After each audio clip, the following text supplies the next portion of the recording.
Um, Al, one last matchup I want to touch on because it does have my attention quite a bit. Kyler Phillips, Raulian Paiva, and I'm going to keep it real. This is one that, man, that opening line kind of missed the boat on. Kyler Phillips opens up minus 150 over Raulian Paiva. Kyler Phillips, the Matrix. This dude just looks to be the absolute truth. Training out of MMA Lab. We know those guys just absolutely have it going on. Phenomenal training partners. Taking on Raulian Paiva, who I like a lot, who I'm high on. But Raulian Paiva, the flyweight who missed weight, lost a couple fights, some close fights. Honestly, probably got robbed against the Kai Kara France. I mean, this dude can bang. Coming up to 135. And I got to say, I like Kyler Phillips. I don't like him as much minus 250 where he is right now. And I bet he probably continues to take steam. I wouldn't be surprised the guy ends up minus 300. And at that point, man, I almost feel like Paiva could be the value side, but I think Kyler Phillips wins this fight, man. The guy just has really shown some high-level skills. Another guy that I have pegged as a top 10 guy. It's just a matter of time. A dude that's still young.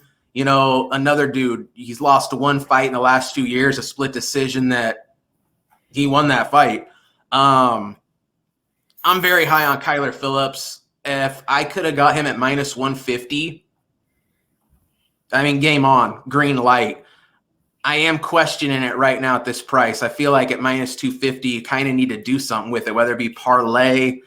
We don't have props yet, but man, it's a tough matchup. I just think it's an intriguing matchup, and it's going to be a great fight. Another one of those fights that I, just really just can't wait to see play out. What is your opinion? Have you thought about this fight, Al?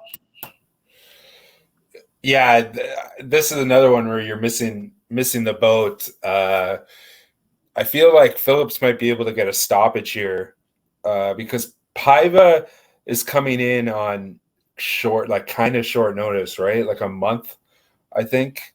Like Kyler Phillips was supposed to fight somebody else, and this fight got changed.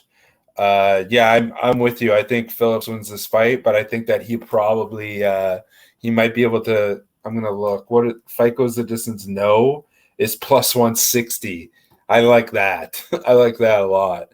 Like this is one of those fights that I would be the